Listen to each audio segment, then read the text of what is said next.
Hello friends, আজকে তোমাদের সাথে একটা নতুন রেসিপি শেয়ার করব। কারণ আমি ফার্স্ট টাইম করছি। বাঁধাকপি ঘন্ট, বাঁধাকপি ভাজা, এগুলো তো বাঁধাকপির বড়া অনেক তো এগুলো খেয়েই থাকি, কিন্তু আজকে যে আমি রেসিপিটি শেয়ার করব সেটা পুরো অন্য ধরনের। কড়াইটা গ্যাসে বসিয়ে দিয়েছি। আজকে রেসিপিটার কি নাম দেব বুঝতে পারছি না। তেলটা বসিয়ে দিই, কড়াই তো গরম হয়ে গেছে, তেলটা দিই। বাঁধাকপি আমি অনেক দিন আগে একটা ভিডিও দেখেছিলাম, দেখে আমার ছেলে খাওয়ার ইচ্ছা প্রকাশ করেছিল। তো যাই হোক, আজকে ভাবলাম যে করে দেখি। কিছুটা চেষ্টা করেছি, অনেকটাই মেনটেনেন্স করতে, তবে কিছু কিছু জিনিস আমি একটু অদল বদল করে নিয়েছি আমার মতন করে। কারণ ওইসব জিনিস হয়তো আমাদের এদিকে পাওয়া যায় কিনা জানি না। সবচেয়ে বড় কথা, আমার ঘরে যেরকম যা ছিল মোটামুটি বেশিরভাগই আছে, সেরকম করে নিয়েই আমি করব। তা তোমাদের আগে ইনগ্রিডিয়েন্টসগুলো আগে দেখিয়ে দিই কী কী করছি। আমি এখানে দেখতেই পাচ্ছ ঝিরিঝিরি করে বাঁধাকপি কেটে নিয়েছি। তো এখানে নিয়ে নিয়েছি কসুরি মেথি, তেজপাতা, শুকনো লঙ্কা, বড় এলাচ, দারচিনি। এখানে আমি একটু কর্নফ্লাওয়ার নিয়ে নিয়েছি বাটিতে। তোমরা খালি দেখে নাও কী কী, তারপর স্টেপ বাই স্টেপ করবো যখন তোমরা একটু খেয়াল করে দেখো। হলুদ গুঁড়ো, লঙ্কার গুঁড়ো, নুন, জিরের গুঁড়ো।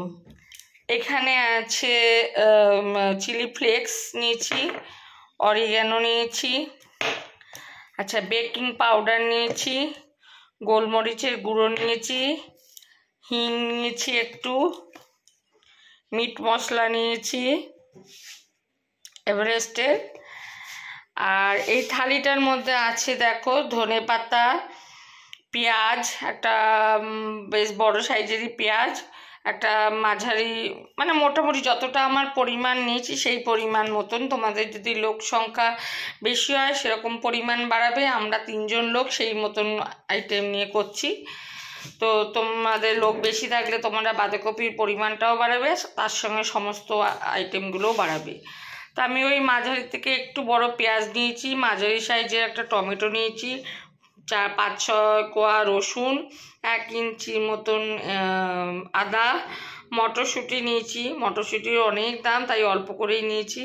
কারি পাতা নিয়েছি। আর এখানে বাঁধাকপিটা মাখার জন্য আমি নিয়েছি ময়দা, বেসন আর অল্প একটু চালের গুঁড়ো। তো এবার তোমরা দেখতে থাকো, স্টেপ বাই স্টেপ করি। তার আগে আমাকে এগুলো একটু সরিয়ে নিতে হবে। তেলটা যেহেতু গরম হয়ে গেছে, আমাকে আগে বাঁধাকপিটা ভালো করে আগে মাখতে হবে। তা বাঁধাকপিটা মাখার জন্য আমাকে সবার আগে এই যে বেসন, ময়দা আর চালের গুঁড়ো যেটা রেখেছি সেটা আমাকে দিয়ে দিতে হবে।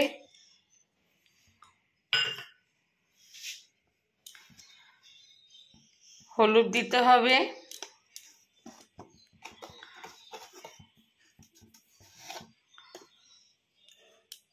নুন দিতে হবে পরিমাণ মতন,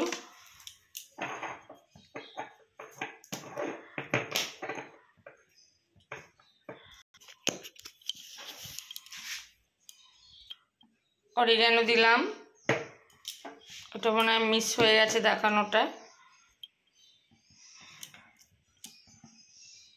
চিলি ফ্লেক্স দিলাম,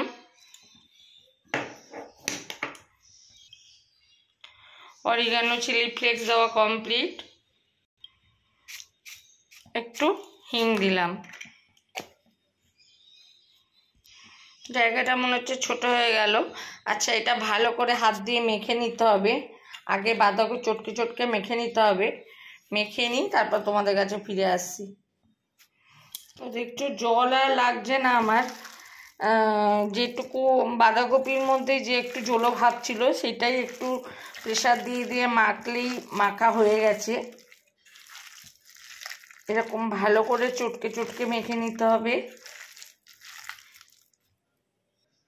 আমি একটা জিনিস তোমাদের বলতে ভুলে গেছি, এর মধ্যে একটু গরম মশলার গুঁড়োও দিতে হবে।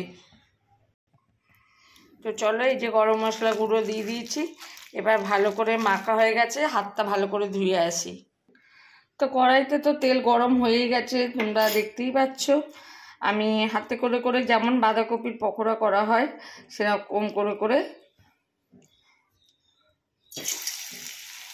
ভাজতে থাকবো।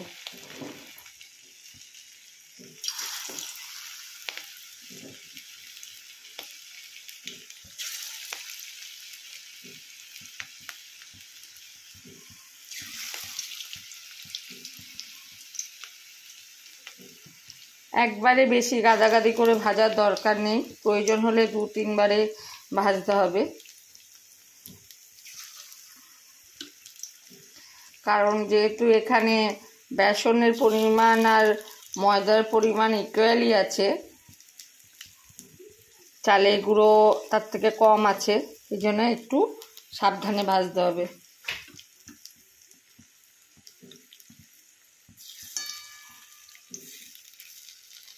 ব্যাস, এ কটা ভাজা হোক, তারপরে বাকিগুলো দেব। এবার এক পিঠ উল্টে দেবো, এরকম গোল্ডেন কালার করে ভেজে নিতে হবে।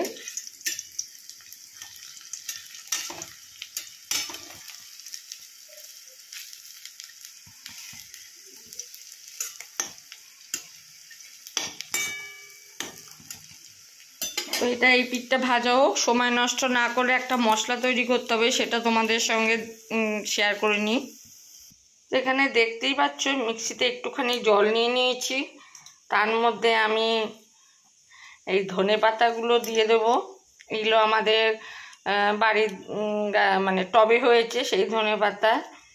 পেঁয়াজগুলো দিয়ে দেবো, পেঁয়াজের টুকরোগুলো, টমেটোর টুকরো দিয়ে দেবো, আর আদা রসুন এটাও দিয়ে দেবো।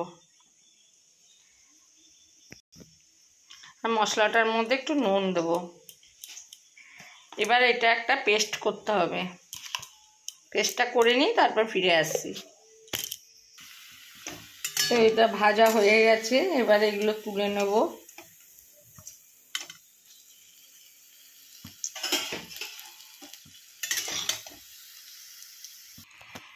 তো এই যে ভাজা হয়ে গেছে, এবার বাকিগুলো ভেজে নিই। তো সেকেন্ড টাইম এগুলো ভেজে নিই, আর বেশি দিলাম না, আর একবার ভাজতে হবে। চলো বারবার ভাজাটা না দেখি একেবারে ভেজে নিয়ে আসি, নাহলে ভিডিওটা অনেকটা বড় হয়ে যাবে। তো এই যে ভাজা হয়ে গেছে,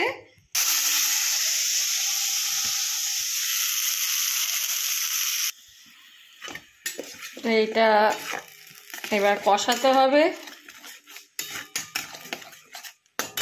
এরপর এর মধ্যে হলুদ গুঁড়ো দিতে হবে, জিরে গুঁড়ো দিতে হবে 1 চামচ,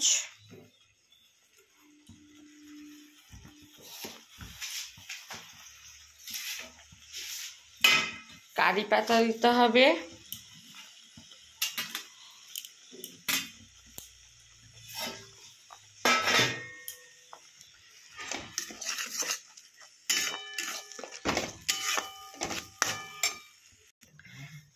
এবার একটু লঙ্কার গুঁড়ো দিতে হবে।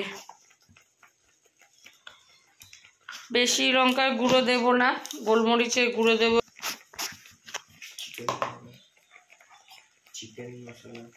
দেব, ওগুলো দিলেই কালারটা অন্যরকম হয়ে যাবে। একটু গরম গোলমরিচের গুঁড়ো দিলাম। এবার এটা ভালো করে একটু কষিয়ে নিই।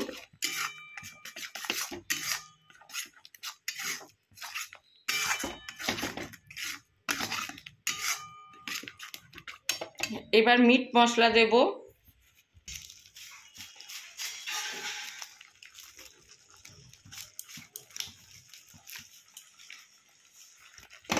ভালো করে নেড়ে নেড়ে কষাতে হবে।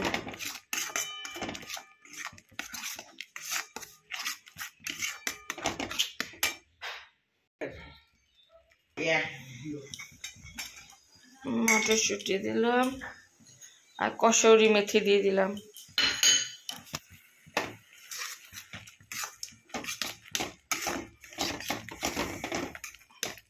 এবার এবার এটা ভালো করে কষাতে হবে।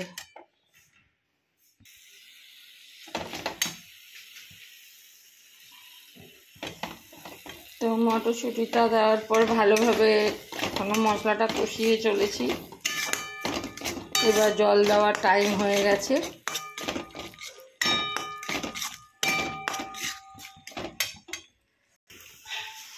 এবার আমি জল দিয়ে দেবো।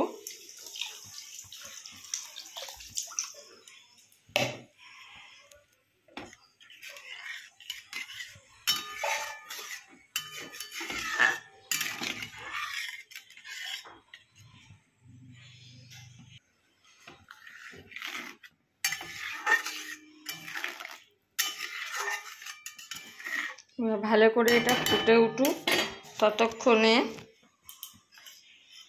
এই অ্যারারুটটা একটু জল দিয়ে গুলে নিতে হবে। তো পুরো ফুটে উঠেছে, অ্যারারুটটা গুলে নিয়েছি, এবার এর মধ্যে দিয়ে দেবো।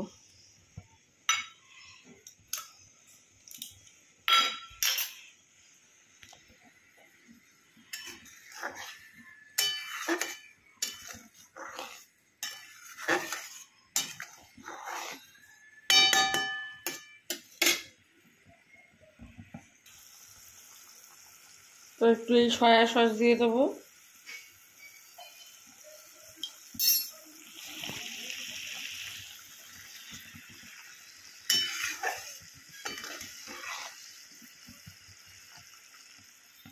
এবার একটু লো করে দেব। এবার ভালো করে জাল উঠে গেছে। এবার আমি এই বাঁধাকপি কড়াগুলো আস্তে আস্তে দিয়ে দেবো। একটু ভেঙেও দিতে পারো।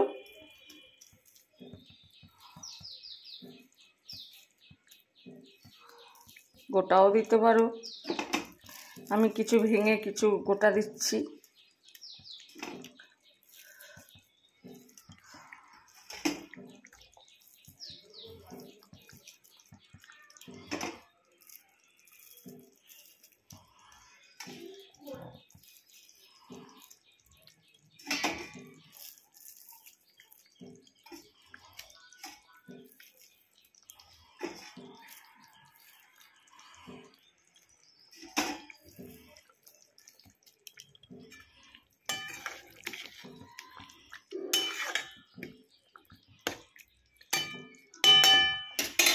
এবার লাস্ট ধনেপাতা কুচি।